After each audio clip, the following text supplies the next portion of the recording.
अब Sunday shopping के लिए हम निकल चुके हैं और गाड़ी में बैठ के इंतजार कर रहे हैं जैसे जगह मम्मी आएगी हम यहाँ से शॉपिंग के लिए निकल जाएंगे। अब ये हमारे घर से नज़दीक में ही रास्ता है। इस रास्ते पे से हम जाते हुए आज मार्केट से बहुत सारे काम है। पहले सबसे पहले माटा पिसवाते हैं और फिर हम आगे निकलने की सोचते हैं। इतने मुझे वर्धन कहते हैं कि मेरे को समोसे खाने हैं और समोसे खाने के लिए जब शॉप पे जाते तो उसको समोसे बिल्कुल पसंद नहीं आते, तो वो सोचने बैठ जाते हैं अब क्या करेंगे।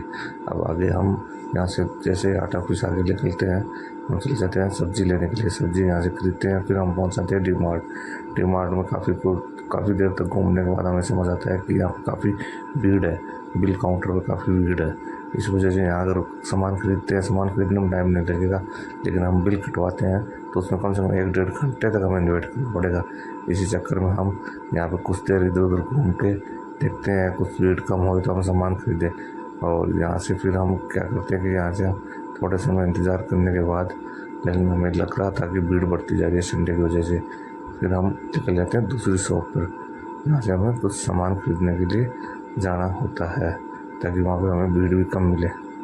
लेकिन फिर अब थोड़ी सी देर और वेट करते हैं। वेट करते करते हम थोड़ी सी देर रुके रहते हैं। इसी के साथ हम सोच रहे हैं कि अब तो यहाँ वेट करना बिल्कुल ही गलत है। फिर हम यहाँ से दूसरी जगह मॉल में निकलते हैं और दूसरे मॉल में जाके सोचते हैं कि चलो अब कुछ सामान वहीं से लिया जाए। यहाँ से लेंगे तो बहुत लेट हो जाएंगे। फिर त्रिवर्धन कहता है मुझे आइसक्रीम खानी है, तो उसके लिए आइसक्रीम लेते हैं। आइसक्रीम को अब देख रहे हैं कौन सी आइसक्रीम लूँ, और वो मेरे को कहता है कि एक्सपायरी है। फिर मैंने ध्यान से देखा तो एक्सपायरी नहीं होती है। फिर ये जयवर्धन एक कौन निकालता है, अपने लिए कौन सेलेक्ट कर लेता है। फिर हम दूसरे मॉल पर पहुँच गए। मैंने कहा दूसरे मॉल से हम शॉपिंग करेंगे क्योंकि यहाँ पर भीड़ भी कम थी और यहाँ इतना रस नहीं रहता।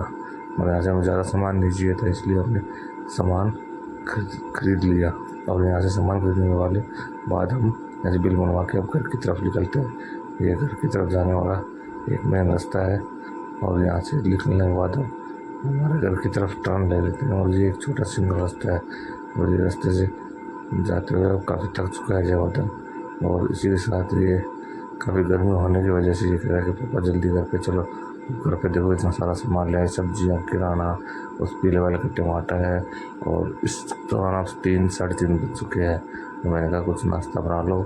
और नाश्ता कुछ करने के लिए ये नाश्ते में पोहे बनाए हैं। पोहे खा के थोड़ा मैं 2-1 घंटे सोच रहा हूँ कि रेस्ट कर लूँ, ताकि रेस्ट करने के बाद मेरी थकान दूर हो जाए। और इसी